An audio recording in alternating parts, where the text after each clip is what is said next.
Hey, Adam. You remember that guy, Andrew Gold, that we had on? I not only remember that we had him on our show, but he was kind enough to invite me on his show.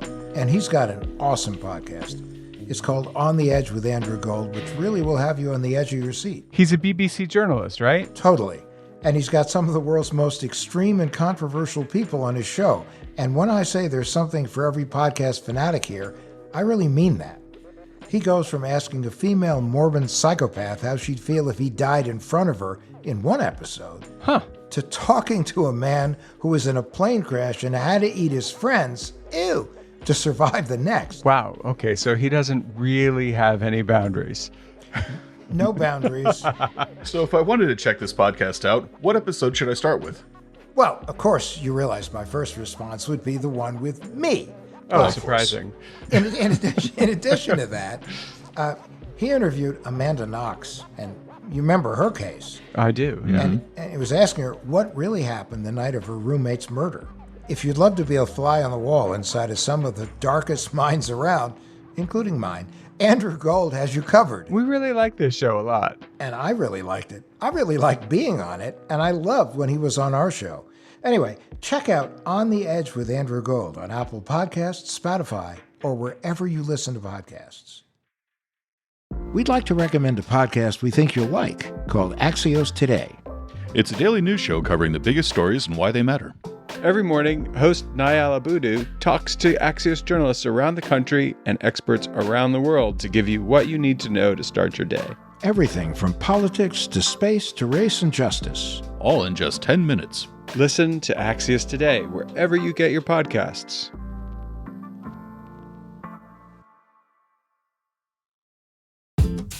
Okay, Adam. Whoa!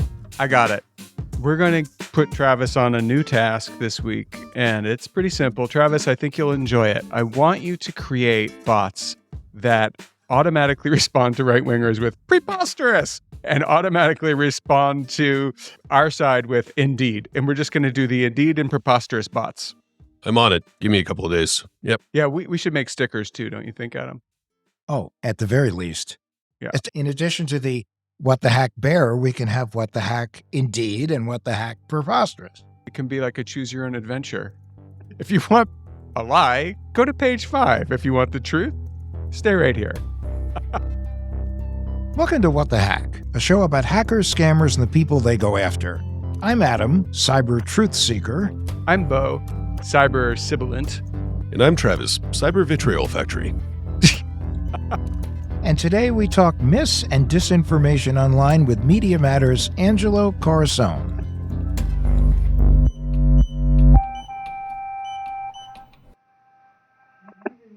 Angelo, my friend, welcome to What the Hack. Hi. You're an incredibly busy guy these days, so it means a lot that you're able to spend some time with us today. Oh, please. I'm happy to. Before we get started, we like for our listeners to get to know a little bit about our guest. So, first off, where are you coming to us from? I'm in Washington, D.C. One of my favorite places where there's a great deal of insanity going on these days. There is. You can feel it. That's for sure. So you're the CEO of Media Matters. For our listeners who may not know much about it, what does Media Matters do? Yeah. So Media Matters is a media watchdog organization. We're about 100 or so staff and mostly researchers. And what we do every day is, we live monitor about 60,000 hours of media a year. So that's television, radio, podcasts. That's live. So that's somebody listening to it in real time as it's happening. And then we archive and analyze about 1 million hours more. So we're able to look at a pretty broad section of what's happening in the information landscape. And we do the same thing online. And what we look at is specifically, we try to identify misinformation that metastasizes, things that spill over and start to affect, the broader conversation. Is it dragging the rest of the news media into either amplifying or privileging the lies, the misinformation, because that is where you start to then get harms and effects as a result of it. And then what we do is, a series of interventions. Some of it is early warning. We say, hey, here's this thing that's starting. Here are some things that can happen right now to stop it before it spreads. So how do you perform the analysis?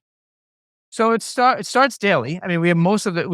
we have people working 20 hours a day. So there's only 4 hours during the day where there's not somebody doing or a team working live in real time. And what they basically do is it all starts with media monitoring, scans.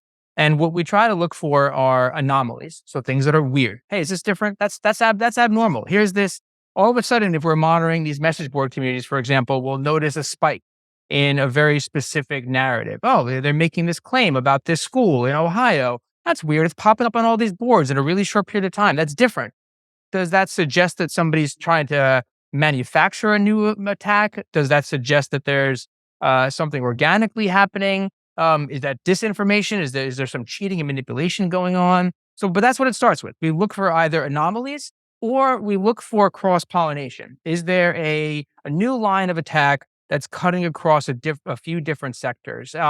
So some of it is part science, it's data-driven. Some of it is just gut, art. You do it enough, you start to see patterns. It's like, I think we do a better job sometimes, but it's kind of like the weather people, right? It's like, you have models, you can predict, and that's what we do. And we make a call every day is, hey, this is going to be a thing. A lot of times when we are effective, we prevent it from spilling over or creating harm in the first place. So, for instance, last year we identified on TikTok on the back end of May, June is Gay Pride Month, and we had identified that we spun up a series of monitoring operations, and what we noticed was that if you engage with mildly homophobic content on TikTok, within 4 videos, you would start getting a video that promoted you to encourage violence against a gay person during Gay Pride Month.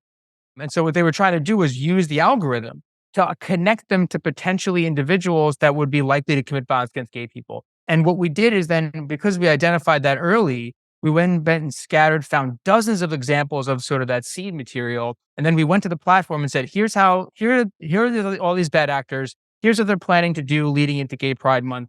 You can stop this, right? Not just by taking the videos down, by tinkering with your recommendation engine so that you're not actually promoting this very specific type of content to individuals. And that's an example of the kind of stuff that we do every day, where we identify something that's starting and we try to nip it in the bud to the best extent we can.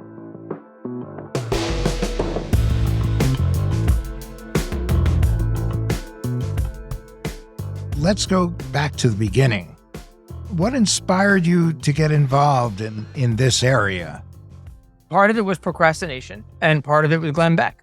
And so what basically happened is I was in my second year of law school back in 2009, and Glenn Beck was just on the rise. He was a Fox News host at the time, and he was really building an enormous amount of political power because it was both incredibly profitable. He was far and away Fox's most profitable host at the time, and he was doing something distinct from other parts of the right-wing media. And so, like I said, I was procrastinating. And then Glenn Beck was everywhere. And what concerned me was that if his model continued to be as profitable as it was, that we would basically see more, that the rest of the media, including and starting with Fox, would look more like Glenn Beck in a couple of years than say what it had. And so what I started doing on Twitter was contacting Glenn Beck's advertisers that summer, basically just telling them what he was saying and urging them to not support him. And that sort of pulled me into this larger world of misinformation, the broader media landscape. And I really became pretty convinced that it didn't really matter, that what the media touched affected everything. And, at that point, we were on the back, we were in the middle of a recession. I was obviously in law school, so I had a mountain of debt. And I was just thinking about what the future looked like. And it just felt like no matter what I wanted to do or could do, that in some way, shape, or form, how the news media was dealing with it was going to be either influencing its trajectory to make it better or worse. And so that's kind of how I got into it. So you were worried that the rest of the media would look like Glenn Beck. What happened with Beck is that what he was doing at the time was taking conspiracies that typically were relegated to the fringes. And it sounds so quaint. It's really hard to remember this time. But in 2009, their message board communities, the fever swamps, Twitter, these things were very small. So most people didn't have easy access to the fever swamps, the fringe. The fringe was the fringe. It sort of stayed there. That's why it was called the fringe. So if you wanted to find really radical conspiracy theories, you'd have to really work to find it. What Glenn Beck was doing, though, was he was plucking conspiracies and false attacks from these communities, and turning them into mainstream narratives. So, for example, one of his most popular programs at the time was a claim that Barack Obama was building concentration camps. And then his second most big story at the time was that Barack Obama and General Motors were conspiring to put microphones in everybody's cars so that they could not only listen to individuals' conversations and track them, but so that they could then, after they've analyzed and identified all their enemies, kill them. Just turn off their cars mid thing, just kill them all. And so what happened though is that a bunch of people got very excited, right? Because this is fantastic. These tales are amazing. So his ratings shot through the roof. He had bigger ratings at 5 o'clock than Bill O'Reilly, who was the king of cable news for over a decade had. And his revenue shot up as a result of it as well. And so when I say that it would have been the future, there was such a perverse incentive structure for others to replicate that model, because it was actually driving not just ratings, but an enormous amount of revenue. All kinds of new revenue came in because he was doing something that hadn't been done yet on cable news. There sure is a lot of anger out there. We've seen it at Tea Party protests and healthcare town meetings, on cable news and talk radio. And whether he's channeling that anger or stirring it up, 45-year-old Glenn Beck is certainly capitalizing on it. More than 9 million people listen to him each week on radio. As many as 3 million watch him every day on Fox News. But is he a madman, as Time magazine brands him? Is he bad for America? We talked with Glenn Beck. There's nothing quite as stunning as seeing your face on the cover of Time magazine. And a very flattering shot, I might add. Though. These days, there's no escaping Glenn Beck. And it's the third most listened to show in all of America. Hello. His face is everywhere, and his politics are in yours. Maybe we should ask ourselves this Beck question. claims he defies labels. You agree with President Obama on gay marriage, correct? So you think abortion should be illegal? Yes. You oppose a constitutional amendment banning flag burning. I collect flags. The most offensive thing you can do is burn one in disrespect. But that should be protected. And perhaps most surprising was his confession about Hillary Clinton. I can't believe I'm saying this. I think I would have much preferred her as president and may have voted for her against John McCain. I think John McCain would have been worse. How about this? I think John McCain would have been worse for the country than Barack Obama. With How's Glenn that? Beck, His with loud this is new loud. structure of looking like news, but being entertainment, but not just entertainment, but entertainment of a purely ideological nature.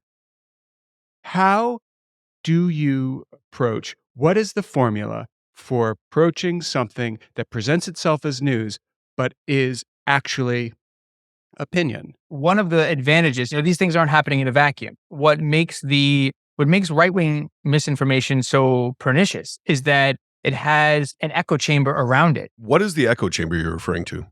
So in big part of the echo chamber is talk radio. But then also it's online. There was only a brief period in time where Democrats actually had an advantage on the internet. But starting around 2013, the asymmetry started to look more and more like talk radio. And in fact, it got so bad that between 2016 and most of 2020, on any given day, if you looked at the total share of voice of online conversation, we track this daily, about 40 to 45, 60%, depending on the day, but it would never, ever be less than 40%. Typically would hover in at least more than half, would be right-wing voices, right-wing entities, right-wing outlets. Then it'd be about 12 to 15% would be left-leaning, and then the rest would be chopped, sort of split between national and local news. So every day, the majority of stuff consumed online was right-wing. So that's the echo chamber. So we went from having like soccer moms to Trump dads. That's right. That's exactly right. That's a great way to put it. And that really became the dominant, so the echo chamber is that. And what it means is that you can take a narrative that exists, that gets plucked, that gets sort of refined, and you can hammer it away. You can make something out of absolutely nothing. And then you can attack the rest of the news media for not covering it. You say, oh, look at them. They're carrying water for Democrats, right? And they're just doing liberal bias. And what happens is that if you're a journalist, you care about, to some extent, your reputation. So in an effort to inoculate yourself against these bad faith of right-wing attacks, you start to at least give lip service to or credit or credence to these conspiracies or these attacks or these false lines. You start to ask about the controversy, the question. And so you have to contain. And the way you contain it is by showing fruit of the poison tree. You can go to a news outlet and say, hey, that thing that's happening on Fox or that's percolating on talk radio right now that you're going or that congressman talked about. Did you know that it started on the Daily Stormer website 4 days ago, which is a white nationalist publication? Then it becomes radioactive, right? And the other strategy is you're not going to make these right-wing outlets good actors. The feature is the bug. They're designed to lie and misinform. So what you have to do is create the conditions where it's a lot, either undermine them so that they can't operate that way. It's unsustainable, and that's usually financial pressure. Or you can expose them enough so that their audiences cannibalize against each other. George Santos, for me, is a great example of the good work you've done, because just the other day, you may have, I know you know, Angelo, and if you're listening, you may know this as well. He flashed a white nationalist sign at a crowd. Yeah. And now the reason we know that, and the reason we know that's the case, is because Media Matters has gotten really good at pointing out where these things come from and what they mean. Yeah, that is a really good example that even something as simple as the OK symbol, which is that weird little hand gesture, that is a reflection of sort of a wink and a nod that became part of the alt-right and these white supremacist communities were using. It was sort of their symbol. We made sure everybody knew that. And another example is, everyone talks about or makes fun of, or now it's a touchstone, Marjorie Taylor Greene and Jewish space lasers. That was us. Because part of what happens now is that so much of our politics is actually a reflection of what's happening in the right-wing media. And our argument was that we were showing that she was a creature of these communities because the rest of the news media at that time wasn't paying close enough attention to how much she was an extremist. And that wasn't something she tweeted or posted about. We were monitoring message board communities, and that she had said that in the third thread of a Facebook comment. She made a comment about Jewish space lasers. She made a bunch of other comments too, but that's the one that everybody latched onto because it is such a clear example of them internalizing conspiracies. And there's dozens more. Doug Mastriano and paying white supremacists, who was a gubernatorial candidate in Pennsylvania. We found him paying literally a white supremacist consultant. And when we called him out on it, he initially ignored it. And then we started to pressure the media for why they weren't asking questions. Why were they not asking a basic question about why he had a white supremacist, an actual white supremacist, on his payroll? Why was he paying not just on his payroll, but then he was also advertising in a white supremacist outlet, one of them which was Gab. And that's an example of where it matters, is that so much of this stuff isn't just, I think people sometimes think, oh, misinformation is just fighting online, but it's not. That this is, they're not just having random opinions or, people just being wrong on the internet. What is actually happening here is that they're building power and then leveraging it to shape our politics and our culture. There was a few day period after the 2020 election where Fox News accepted the election results.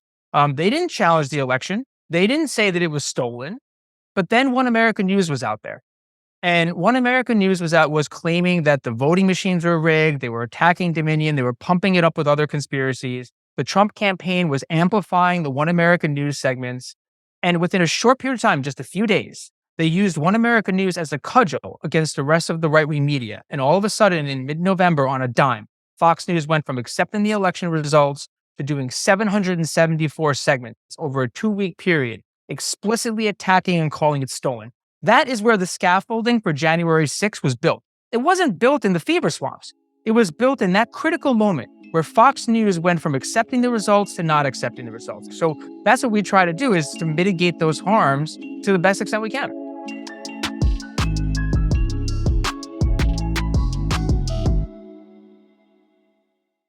It's our mission to give IT pros a break. So here it is.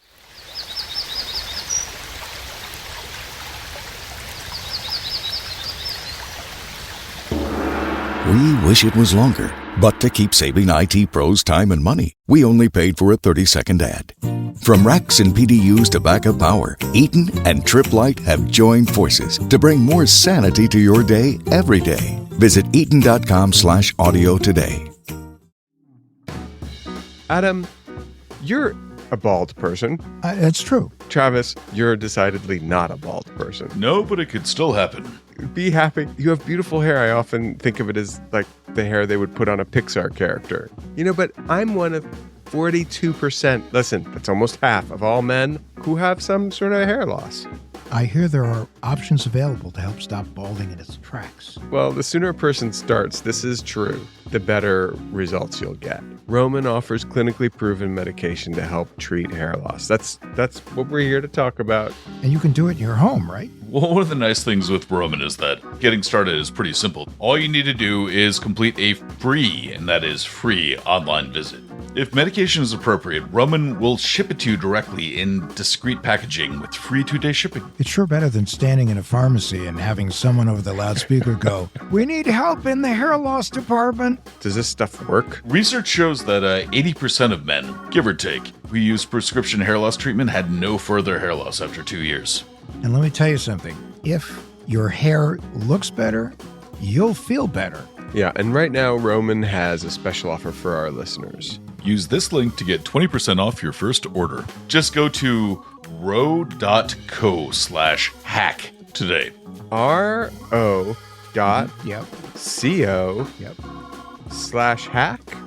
Yep. That's ro.co/hack for 20% off.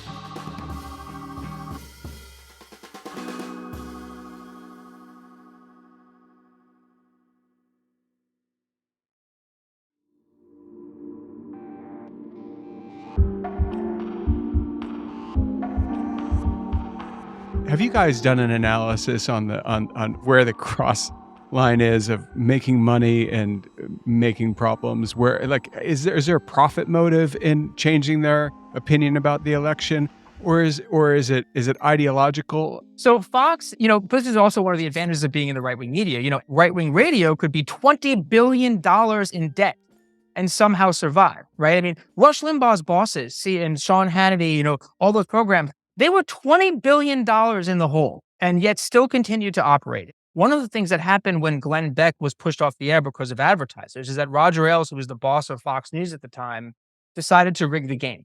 And what he did is he changed the economics. Fox News is the only commercial TV station in the country that does not need a single commercial. They could have $0 in advertising revenue, and they would still have a 90% profit margin. When you turn on your TV, your cable, whatever, and you go to flip the channels, the way that works is that cable companies pay each channel a nominal fee, a couple cents. Well, Fox decided that because their audience is so rapid, what they could do is during these cable negotiations, they could bully, threaten, attack cable companies into jacking up the fees. And so Fox News is the second most expensive channel on everybody's cable bill. ESPN's number one. It's about 3 times more expensive than CNN. You get 3 channels with CNN. It's almost 10 times more expensive than MSNBC. MSNBC is like 23 cents a subscriber. Fox News is $2 and change a subscriber. And and the way that they did it is they inoculated themselves against advertiser pressure by creating this guaranteed revenue stream. And One American News did the same thing when they tried. One American News is getting 12 cents a subscriber. In terms of market rate, they should have been close to a penny a subscriber. And what that meant is that One American News had almost 90% of their costs covered through their deal with DirecTV and Verizon, which no longer exists because of all the work that's happened the last couple of years. But they needed just a little bit of advertising revenue to be profitable. So to your question, what happened with Fox is very actually tied in less with advertisers and more with their audience. This is the thing that we're up against. And when I say it's like, you bring quinoa to a barbecue where everyone has tomahawk steaks, you lose.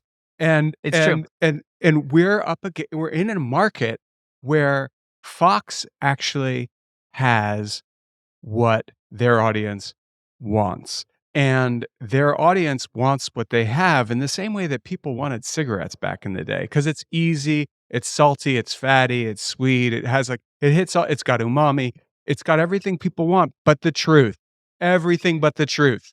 And sometimes they have the truth. The best way to think about Fox at this point is less of them as a news channel and more as them as a lifestyle brand.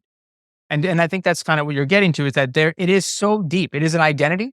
And what that means is that when they pick up a storyline, it has huge amounts of persuasive power beyond just their own audience. They are a center of gravity in this broader right-wing media landscape. Now, look, I think one thing that we have to be mindful about is that we can't get so focused on the fight in front of us that we lose the fights that are emerging. Because if you and I were to have this conversation in 5 or 6 years from now, we would not be talking about Fox. We would be talking about Rumble and the Daily Wire. Those are going to be the new Fox News if we don't do something about them now. So, there is a mitigation that has to happen with Fox, right? And an adaptation. They're always going to be there. There's some ways to get them at the edges. And the strategy worked for One American News because they hadn't fully adapted to this new cable environment. So we were able to intervene and to really tackle that pressure point.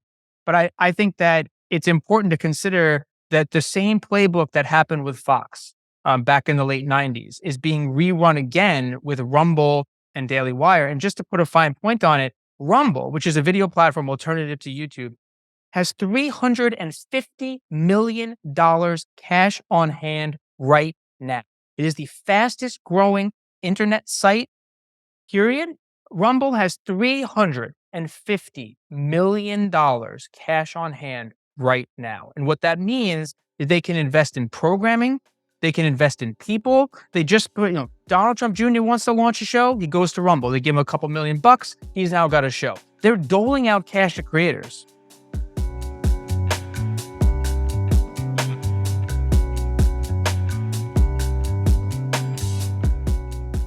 And the thing that the right has, and we shouldn't discount this, is that they have a generation of ditto heads. They have muscle memory in acting beyond just listening. And so, when Rush Limbaugh ascended to, talk radio, he had, 20 plus million listeners.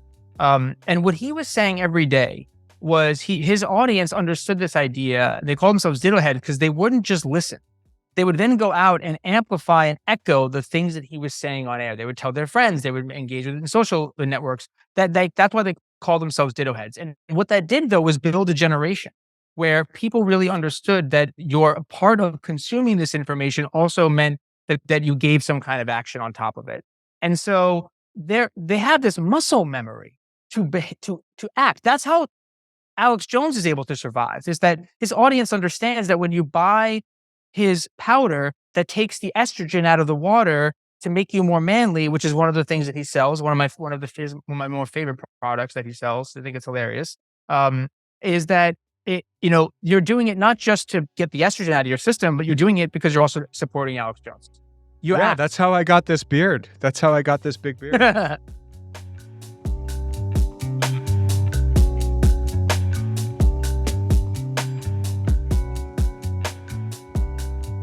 So we go back to TikTok, because you were talking about the fact that you pointed out to them that they were promoting homophobic content, and you started the campaign to bring that to everyone's attention. My question is, when you contacted TikTok, and I would assume this would also apply to when you contact Twitter and Facebook and the rest, because we know certainly when you contact mainstream media, they respond. But with the internet folks, do they respond? Do they get back to you? It's hit or miss. I mean, I would say, I'll give an example where it works and when it doesn't. In 2019, we were really concerned about deepfakes and manipulated media. Not a single social media platform had a prohibition on deepfakes or manipulated media. And in fact, there was one video of Nancy Pelosi, who was the speaker at the time, that went viral. And it seemed to show her, it was very heavily manipulated. It seemed to show her drunk or not cognizant. And it went viral. The slurring one, right. I remember that, yeah. And, she had asked them to take it down, which they didn't. And I thought the bigger story wasn't that they didn't take it down, was their reason. And and the platforms all said, it's not against our rules to post a manipulated video. And that was it was like, well, we have to do something about this. And what we did is we really focused in on the platforms to show them that there were real political consequences for them and brand consequences if they were to let this proliferate. And in 2019, we started with Twitter. They were the first to break. They put it into place against manipulated media and deepfakes, and then the rest of the social media platforms followed. The same thing applies to QAnon. Not a lot. Facebook did not pay attention to us in 2020 when we were really pushing on how much QAnon had metastasized on their platform. In August, though, when they said they were banning violent QAnon groups, what we did is every single day, we went to a different news outlet and had them write a story about, we went into Facebook and said, identified a few groups that broke their rules. Facebook said they banned violent QAnon groups. We found a bunch that did. And a new outlet every day was showing how Facebook's, wasn't enforcing their rules well. And the idea was that we would do that every day until eventually they took consistent enough action to ban it. And I will say that it took about a month, but they did in October of 2020. And that was a difference maker for the effectiveness of the insurrection, because at that time, the QAnon infrastructure on Facebook was the single largest source of online to offline action, period. Nothing was even close to it. It was bigger than the rest of the right-wing media combined in terms of just sheer audience size on the platform. It had the most kinetic energy. It was huge. And they lost all that overnight in October. So they lost a real powerful organizing tool. And so to your question, a lot of it is you have to have the research and the goods, and then you have to know where the pressure point is to identify it. And sometimes you have to be willing to keep pushing on it until you can get them to move. Sometimes they're not responsive, but a lot of times they are. And that's not because they're good actors, but because they think that there's more to it on the front end and the back end. And I'll give one more example. After Russia invaded Ukraine, a whole bunch of the major social media platforms put an announcement out there saying, look how good we are. We took down all of these Russian disinformation networks on our platforms. And they did press releases. They got a bunch of great stories. The day after, and this gets into how we find this stuff, we released a series of research reports. We didn't even go to them directly on this one because we wanted to make the point. They left up all the Russian Spanish language disinformation networks. They left them all up. So they took down all the English language ones, did a whole big celebration because they wanted to get the accolades at the time, but left all the Spanish language ones up. And what we were trying to demonstrate was that unless you're willing to hold their feet to the fire, they won't take sufficient action. And the way we identify that is, there's plenty of social media listening tools. So obviously everybody has those. That's not what's special. What is special though, is that we focus really on, it sounds like a dirty word, but it's not. It's infiltration monitoring, which is, places that you can't just buy the data online. Everybody can search Facebook. Everybody can search Twitter. What you can't search are private Facebook groups or closed Facebook groups that have 50, 60,000 members in them. What you can't search is the private Facebook group that we found Ron DeSantis in 2 elections ago, where it was a closed group of, a few hundred sort of political figures and their sort of staffers that were sharing ridiculous, absurd content, some of which he was then plucking up directly from the groups and mentioning it during the campaign trail. And we were able to show how he was actually parroting out things that he was getting from his Facebook group. So what we try to do is we get into the communities where they're one layer behind the veil, and then also other networks where you can't buy the data. And that is, I think, the secret sauce of our monitoring is that what we do is we try to collect and look at, the same way we did for talk radio, places that you can't easily search. And I think the best illustration of that is when the New York Times, after the Buffalo shooting last year, wanted, that shooter was radicalized online. 4chan was one of the places where he was radicalized, that online message board community. They knew what places, what forums that he was a part of on 4chan, but what they didn't have was the data, and they wanted to reconstruct his radicalization path.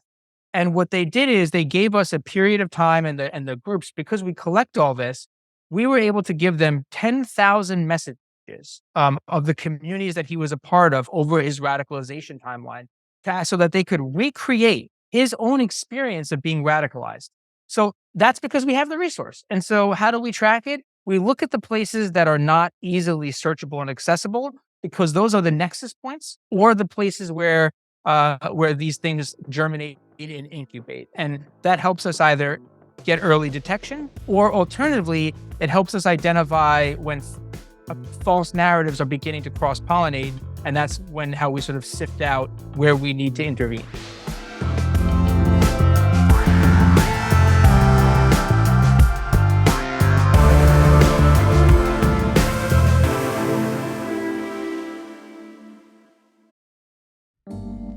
Bo, do you have a favorite food? I mean, think about it. Warm chocolate chip cookies, crunchy, tahdig straight off the stove. Did you ever stop to think about what food might have to do with war? Well, neither did I. Until now. And that's why we recommend listening to Things That Go Boom, the podcast that takes an unconventional look at critical global national security issues. These are crazy stories about the ins, outs, and what have yous of what keeps us safe. And this season on Things That Go Boom, they're going deep on food and conflict, unraveling the threads of supply chains, empty shelves, wild conspiracy theories, and a potential nuclear attack on the breadbasket of the world. Intrigued? Well, you should be. Follow Things That Go Boom on Apple Podcasts or wherever you listen.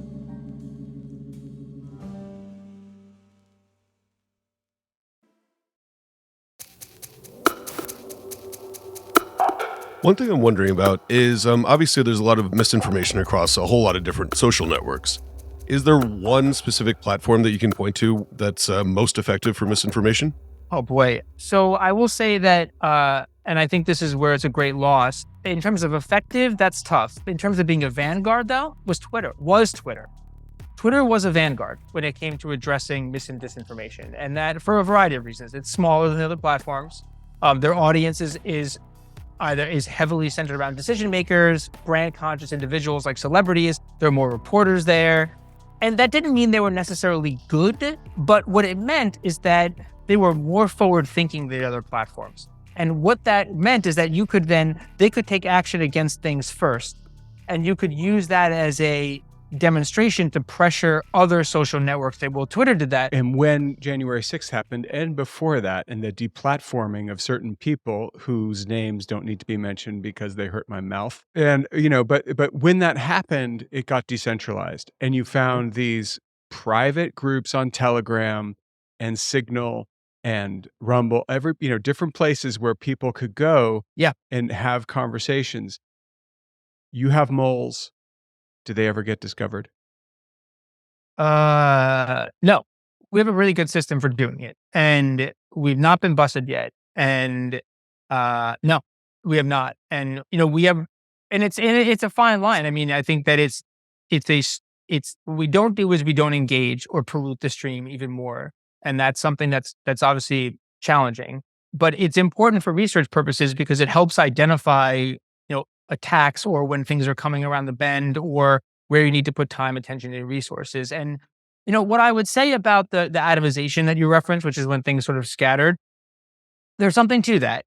The thing that's important to consider is, when you're sort of thinking about these problems, there are multiple levels. And the thing that I'm always concerned with is not stopping bad things, right? No one ever says to Google, don't crawl bad websites, right? They say, don't make it the first search result, right? There's Holocaust denial on Google search results. It's just not supposed to be the front page, right? And so what happens is that what makes the platform so powerful and why I think the atomization and the deplatforming can work is that the individual stories, the nonsense, it's always going to exist. Where it becomes really destructive is when you have an incredibly sophisticated recommendation engine identifying like-minded individuals who are not quite there yet and moving them down the funnel so that they start to be exposed to that. Part of what made Alex Jones so weak compared to where he was that when he lost YouTube, he lost the ability to get new audience. YouTube, he was burned, he has a very high churn rate. His audience gets fatigued and they filter out. That's why his audience is always shrinking and has been for years, is that it's not that he's radically that different. It's that he lost that new pipeline of individuals because YouTube was always recommending new like-minded people to that program. And that's the same thing with the other deplatforming. The deplatforming is effective when you think about it in the context of, does this slow or stop the cancer from spreading? Yes. Now, it does create these pockets, but there's always been pockets. What's made this different now than, say, the John Birchers is that you didn't have a massive algorithm connecting all these John Birchers and all these potential John Birchers to each other 50 years ago, right? You had people basically pamphleting, and that's not an effective way to scale. And so I think about it from that perspective. So in the context of all of this, what's your take on the new Twitter? In much the same way that Fox News changed the media landscape when it was born, because it served as a counterbalance. At least at the time, they thought it was a counterbalance to the rest of the news media. This idea that the news media was too reflexively liberal, and that Fox was going to be fair and balanced, but really was going to be a counterweight to the rest of the news media. We have not had as seismic an event in the news media since the birth of Fox News. This is going to be as big in terms of the long-term effects and destructiveness. And it's going to be in two dimensions. One, at minimum, we've lost the vanguard. So when it comes to identifying, fighting, thwarting new and emerging threats, we've now a tool that was in the toolkit is gone. So you'll see and we've already seen it, a slowing down of responsiveness to new threats on other platforms, because they don't have that peer pressure within the industry that was coming at them from another mainstream outlet, which was Twitter. So that's the first. The second, though, is that Elon Musk is going to aggressively, push it in a direction to sort of what he sees as a counterweight to the rest of the online landscape. He thinks the rest of the online landscape is reflexively liberal, and that there needs to be a place that is specifically designed to appeal to an audience, essentially, of far right individuals. And they have a stranglehold right now on the news industry. They really are needed in terms of for a very large part of it. It's how they get information. It's how they share it. Their own brands are tied to it. It's going to take a long time for people to unwind from it. So there's very little pressure points. Musk is evaporating money. I mean, we were very engaged in this advertiser fight, and I mean, we're looking at about $2.5 billion worth of revenue is gone already. Twitter's revenue was only about $3.5 to $4 billion. It's probably more than that in the last month. So we're looking at more than 50-60% of the revenue is gone just from advertising, and he's still going to persist. And the other thing that's worrisome is that not only is he sort of building essentially as seismic of a change as when Fox News was born, but in this case on the online space, that he's going to implement new tools. A lot of the stuff that Bo was referencing before about these pockets like Telegram and elsewhere, he wants to build those capacities on Twitter to create these private channels and for communication. And he wants to build more pay services, which just allows for the transfer of money. And that's always a big factor, especially for the far right extremists. So it's going to have long-term destructive effects. Twitter had a policy that prevented you from scaling all kinds of misinformation related to vaccines. It doesn't mean that it didn't exist, but it made it certainly lowered the ceiling for it to spread. One of the things that happened is Musk rolled back that policy, and we saw a rapid pipeline change. Here's the big concern and the big takeaway. Is misinformation as bad for America as it seems? And what should our listeners keep in mind as they float through the cybersphere in terms of how do you determine what's truthful versus what is punditry masquerading as truth? I'll start with the last one because it's really important. Every listener matters in terms of what their own engagement. And that's because, one of the things that often goes hand in hand with misinformation is nastiness, is vitriol, is venom. And the natural response when you see that kind of ugliness is to duck and cover. Most people just don't want anything to do with it, which is understandable. The problem with that is that by not engaging in some way, you're actually helping it. Because algorithms look at everybody's behavior. It's not media, not online media, it's social media. What you do matters in those spaces. And so when people check out, when they don't recognize the fact that they're listening, their consumption is tied hand in hand with their own engagement, they're actually helping rewire the algorithms in a way that advantages far-right extremism, disinformation, misinformation. So that's just an appeal to say what they post, what they share, what they say actually makes a difference, not just for their individual audience, but in an aggregate, it's almost like voting. Every vote counts. The same thing here. Every engagement matters because the algorithm looks at everybody's behavior. So are you saying if you see something, say something? Yes, absolutely. And because if a platform thinks that a narrative is settled, it will privilege that particular perspective or that authoritative source, even if it's not authoritative. It'll say, well, wow. For example, for almost 2 years, this is a couple of years ago, Ben Shapiro was the single most authoritative, according to the internet and algorithms, the single most authoritative and influential voice on reproductive health in the country. Nothing was even close. And that's because everything that he posted had an enormous amount of immediate uplift, very little pushback on it, which then reinforced to the algorithm that this is a credible, authoritative voice. It was all automatic. Now, if for our listeners who don't know who Ben Shapiro is, he is a far-right individual who is basically, he's a far-right individual. I mean, summarizing Ben Shapiro without saying mean things about him is almost impossible because he is.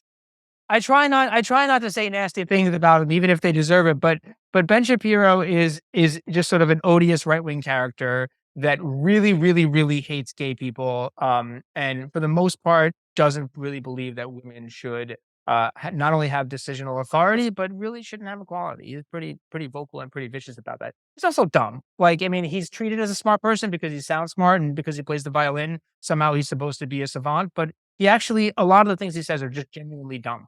But he has a lot of money. there's a lot of money backing him. And as a result of that, he's building an entertainment industry. And it is an industry at this point. It's about $100 million worth of entertainment productions. And he will be a feature moving forward. So Ben Shapiro, bad guy, misinformer. I think what the essence of what you're saying, Ben Shapiro aside, because Megyn Kelly loves him, is Right. if you don't push back, you're actually pushing up. Yes, that's a good way to put it. And so when it comes to the authoritative sources, we are a big country. There's really only a couple papers. And newspapers still drive most of the conversation. When you look at cable news, talk radio, podcasts, even online, it's basically all regurgitated news from newspapers, a few print journalists. And so you can't go wrong with the tried and true publications.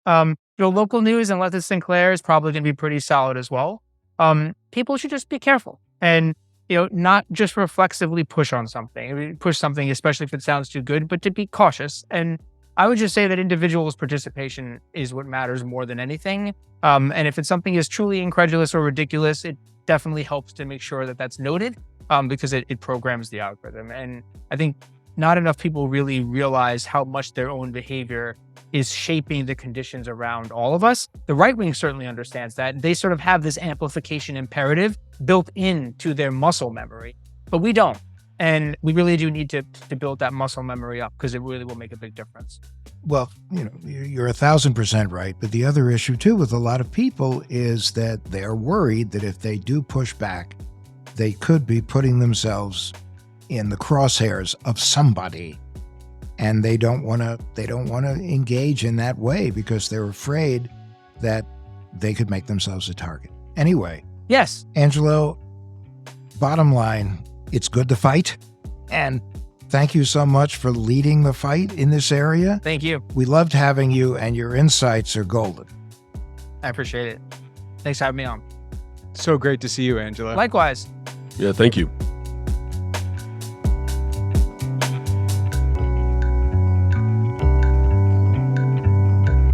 Okay, it's time for the Tin Foil Swan.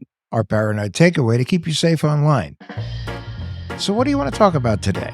I know we talked about how to spot disinformation when we had Roy Wood Jr. on, but I think we need to drill down a little more. Me too. I concur. All right, cool. Narrowcasting. That's what's on my mind. It's an advertising term, actually, but it can be used in this context, too. Yeah, like narrowcasting misinformation. Correct. And I imagine disinformation, too. So who's going to talk to our listeners about narrowcasting? Well, like Bo said, narrowcasting is used in advertising, and it just means targeting a specific demographic using their information that's been gleaned from previous behavior and some known facts to craft an ad that you're more likely to click. I see all these dating ads on websites that tell me that there are lonely single women in my zip code. But if I happen to drive like an hour or two away, the same ads appear with the same people, but they all magically seem to have moved to my new location. And it's really silly, but I'm guessing enough people actually really do think the people in these ads are just a mile or two away to make it work. And they're sending you these ads because you've been married a long time? I mean, are they from Ashley Madison? Ordinarily, that wouldn't be a bad guess. In Travis's case, my guess would be he doesn't give advertisers much information to go on. So they know where he is, they know he's a he, and they know how old he is. So they're just kind of shooting darts in the dark here. Okay, so how does all this work with misinformation? Well, it makes it more effective. You get a stronger emotional response from people when they think the news they're hearing is happening close to them. And you can guess a person's politics, obviously, if you know where they live, if you've ever looked at an election map. Well, telling someone there are bad people in the world is not going to get your response. But if you tell someone there's a bad person right outside your window, they're going to panic. Yeah, that too. The more specific your content, the more likely your target is going to engage with it. You just need to know where to find your target. Look, let's not forget that a lot of cities and towns don't have local news anymore, and verifying facts can be pretty difficult. Not that anyone's doing a lot of checking these days. Right, and the entire idea is to send someone something that they already think and then amplify it, which is just what we discussed with Roy Wood Jr. Yeah, just remember, misinformation campaigns don't always cast a wide net. A lot of them work by targeting dozens of smaller groups, and then they just hope for an echo. Right, and Ditto Heads missed the memo from Carl Sagan, who said, I think it was Carl Sagan, he said that extraordinary claims require extraordinary evidence. So if I see something on like a local subreddit that says they're going to fix a pothole in my area, that's one thing. But if I see something saying that they're going to be doing door-to-door gun confiscations in my neighborhood, I'm going to really need a lot more information to back it up before I start getting worked up over that. You don't own a gun. No, but you know what I mean. A lot of this comes down to the same things we tell people about how to spot scams. Misinformation is a kind of scam. They want you to react in a panic before you have time to think, or tell you that something's too good to be true. The end goal could be different, but misinformation uses the same playbook. So the best advice here, as Bo always says, go slow. Which is pretty funny considering that I almost never do that. But that's our Tin Foil Swan.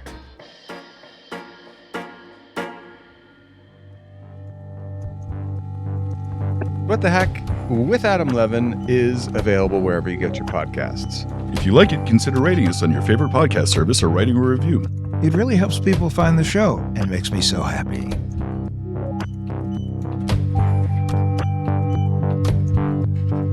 What the Heck with Adam Levin is a production of Loud Tree Media. It's produced by Andrew Stephen. You can find us online at adamlevin.com and on Instagram, Twitter, and Facebook at Adam K. Levin.